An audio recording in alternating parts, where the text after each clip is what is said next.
Kamu ingat nggak serial Netflix Money Heist, di mana mereka berusaha untuk membobol bank, mengebor tembok, masuk ke ruang berangkas, buka kotak berangkas satu persatu, dan wow, kelihatannya kayak keren banget, tapi itu terlalu fiksi untuk terjadi di dunia nyata.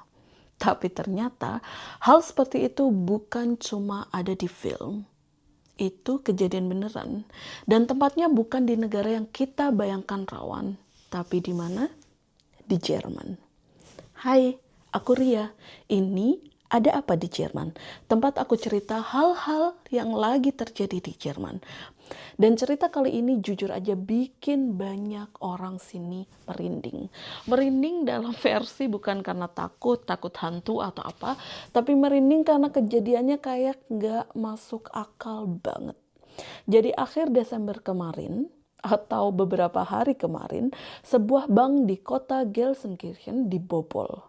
Gelsenkirchen sendiri adanya di negara bagian North Rhine-Westphalia, salah satu Bundesland paling padat penduduk di Jerman. Wilayah industri lama, kota pekerja, bukan kota wisata, apalagi kota elit. Kota ini kelihatan normal-normal saja.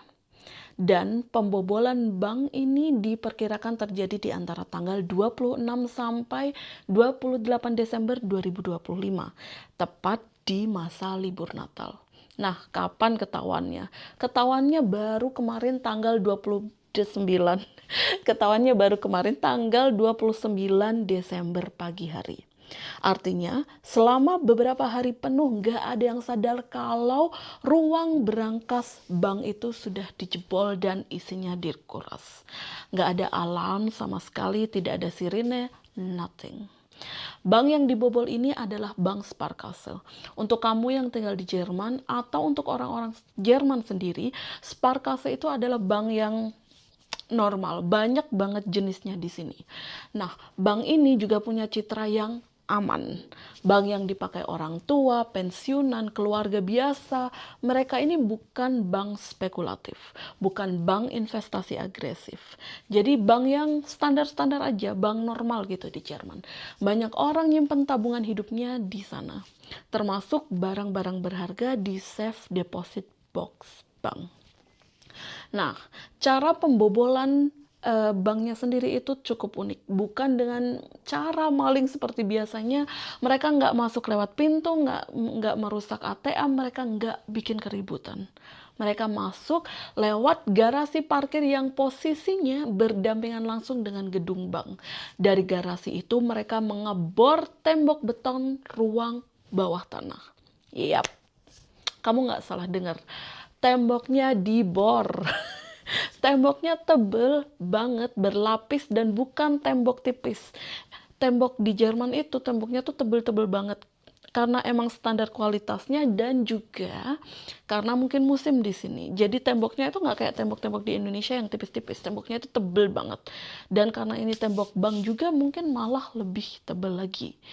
Dan pengeboran ini jelas butuh waktu lama. Kamu nggak bisa ngebor tembok dengan lubang segede itu dalam jangka waktu setengah sampai sejam, nggak mungkin lah kayak gitu. Pengeboran ini jelas butuh waktu yang lama, alat yang khusus, dan perencanaan yang matang. Kenapa perencanaan yang matang? Karena begitu temboknya dijebol, langsung tembus ke ruang berangkas. Bayangkan betapa presisinya si perampok ini. Mereka nggak tembus, mereka jebol tembok ini nggak tembus ke toilet bank, nggak tembus ke ruang administrasi, nggak tembus ke ruang-ruang lainnya, tapi langsung ke ruang berangkas. Ada fotonya nanti di sini. Nah, di dalam ruang berangkas itu ada ribuan safe deposit box. Safe deposit box itu adalah kotak-kotak kecil yang disewa nasabah untuk menyimpan uang tunai, emas, perhiasan, surat penting, warisan keluarga, atau apapun itu. Benda-benda yang nilainya berharga baik secara emosional ataupun finansial. Nah, kotak-kotak ini sama perampoknya dibuka satu persatu dan isinya diambil. Polisi menyebut aksi ini merupakan aksi yang sangat-sangat profesional, direncanakan dengan sangat baik, dan yang jelas dilakukan oleh orang-orang yang tahu persis apa yang mereka lakukan. Nah, dari laporan awal media Jerman, jumlah nasabah yang terdampak diperkirakan mencapai ribuan orang. Dan nilai kerugiannya itu tidak ada jumlah ofisial yang disebutkan, tapi sejumlah laporan menyebut angkanya mencapai hingga 30 juta euro.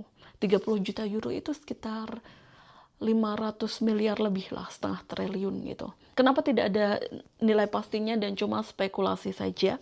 Karena bank sendiri tidak tahu apa isi setiap safe deposit box. Angka pastinya baru bisa diperkirakan setelah semua nasabah melapor. Nah, setelah selesai nih ya perampokannya tadi, para perampok ini kabur dengan sangat tenang. Mereka menggunakan mobil Audi. Nah, buat yang tidak tahu, Audi itu adalah jenis mobil di Jerman yang umum, tidak mencolok di jalanan Jerman, banyak digunakan orang-orang, dan waktu si perampok ini kabur, tidak ada kejar-kejaran yang dramatis, tidak ada baku tembak, tidak ada sirene, tidak ada. Mereka berkendara aja kayak orang lagi mau libur Natal gitu. Mereka menghilang. Dengan 30 juta euro atau bisa lebih di bagasi mereka. Sampai sekarang pelakunya masih belum tertangkap. Dan begitu berita ini menyebar, suasana di depan bank itu berubah drastis. Nasabah tentunya datang satu persatu, banyak yang kelihatan shock, ada yang marah, ada yang nangis, ada cuma diem aja sambil menatap gedung bank kosong, nggak tahu mau ngapain. Mereka mungkin berusaha untuk mencerna apakah ini real benar-benar terjadi. Nah, beberapa itu ada yang diwawancarai sama media di sini. Beberapa nasabah mengatakan bahwa dia menyimpan perhiasan keluarganya di safe deposit box di dalam sana, tapi nilai finansialnya tidak tahu berapa, dia tidak menyebutkan, tapi lebih ke emosional karena itu adalah warisan turun-temurun dari keluarga mereka. Nasabah lain bilang bahwa selama ini dia percaya bahwa bank di Jerman adalah tempat paling aman untuk menyimpan barang berharga. Dia nggak pernah ngebayangin bakal terjadi hal seperti ini. Ada juga yang mengatakan bahwa semua dokumen penting hidupnya ada di situ. Dan sekarang dia bahkan nggak tahu harus mulai dari mana untuk membereskan semua masalah ini.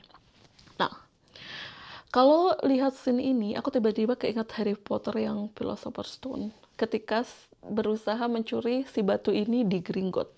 Orang-orang di dunia sihir juga percaya kalau Gringotts itu adalah tempat paling aman di dunia sihir selain di Hogwarts. Tapi dan di kejadian Natal pun begitu. Di sini banyak orang-orang benar-benar baru sadar kalau apa yang selama ini mereka pahami itu bisa jadi salah. Dan tahu nggak sih, di Jerman, safe deposit box itu bukan berarti kamu menitipkan barang ke bank. Konsepnya itu bukan titip, tapi sewa. Bener, sewa.